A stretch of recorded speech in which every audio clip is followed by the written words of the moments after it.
Hi everyone. In this video, I'll show you how to make a survey using Google Forms. First, I'll show you how to create a form. Then, I'll show you how to add questions to your survey. Third, I'll show you how to add branching logic to your survey. Then finally, I'll show you how to collect results. So here I am on a web browser, and I use Google Chrome, but you can use any kind of browser you want. And the website to go to is drive.google.com. This is where we'll make our survey. So once you go here, it'll look something like this, and then click on Log In. So use your Google account to sign in here. After you log in, you should see something like this. So now we need to click New, and then New Forms. So click New Google Forms. And this is how we will make our survey. Okay, so here we are. First thing we can do is we can change a title. So here's our title, and you can add a description too if you want, but here, most importantly, these are the questions.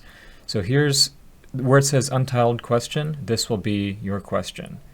So here, question 1, and here's where you choose the type of question. So there's many different choices. I think most of you will use multiple choice or paragraph. For an open-ended question, you should use paragraph. For a multiple choice question, of course, multiple choice. So when you choose multiple choice, it gives you your options, and here's where you write the choices. For example, you can say answer 1, then add option, answer 2, add option, answer 3. I can also use the option to add other, but be careful when you use this option because it gives your survey takers a chance to add an open-ended answer. So if you use this option, you might get some answers you don't expect. Instead, you can remove this and add the option other by yourself. That way you don't have to deal with unexpected responses. Or you can use Google's way.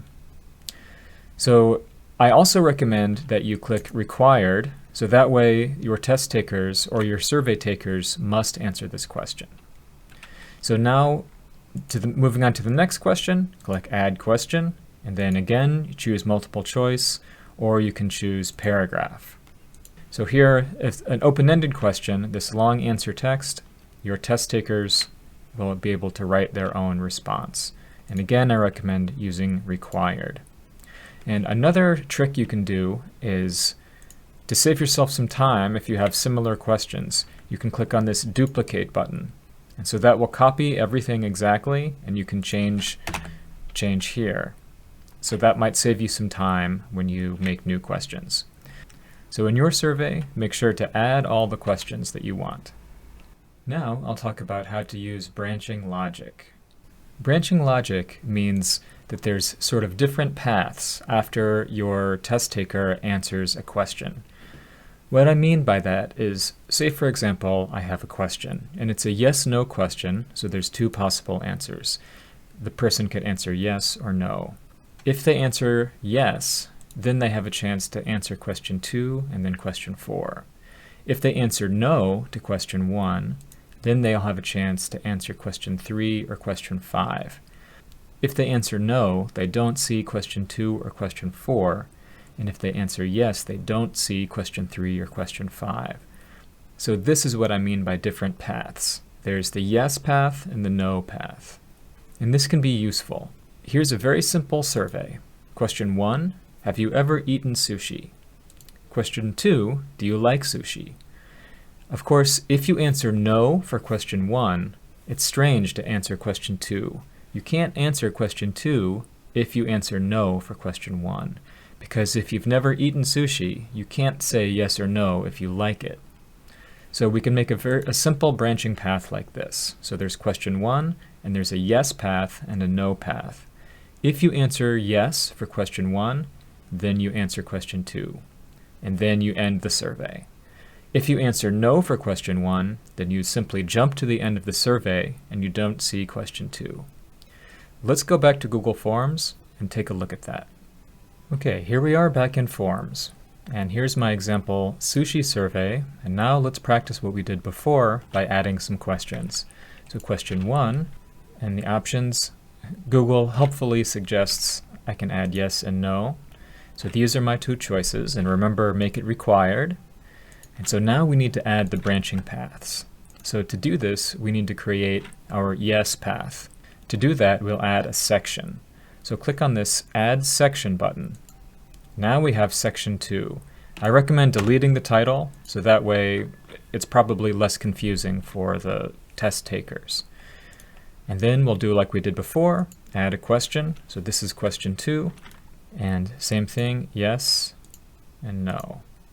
Now we need to do the branching logic. So to do that, go back to question 1, and here's where the path changes.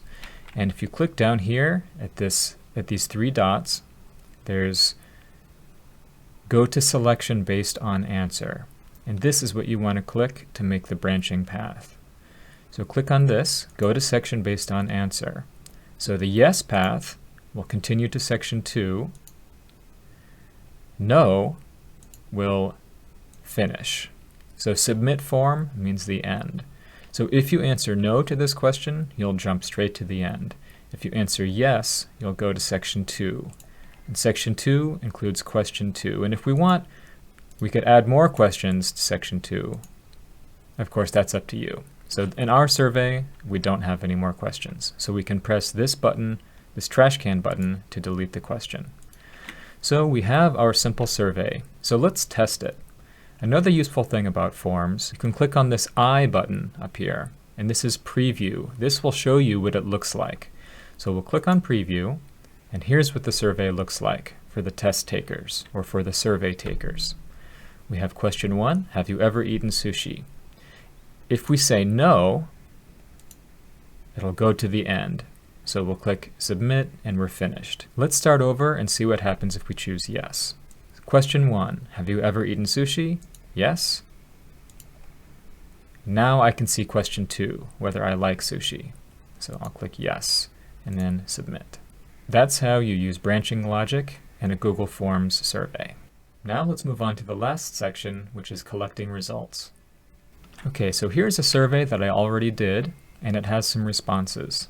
So here, if you click on Responses, you can see the results. And Google helpfully shows graphs already. And if you highlight over each part, it shows you some numbers. For example, what kind of smartphone do you have? 94.1% of the respondents said they had an iPhone. And we can also mouse over this chart and see more information. Like it says 16, that means 16 of the 17 responses said iPhone. 1 said Android. And here, for example, if we look at this next one, 15 people said no, 2 people said yes. Another useful thing, we can create a spreadsheet from the data, and we can use this spreadsheet to organize the data even further. And we can use this to get some nice results from our survey. Okay, that's the end of my tutorial on how to make a survey using Google Forms. Thanks for watching, and good luck.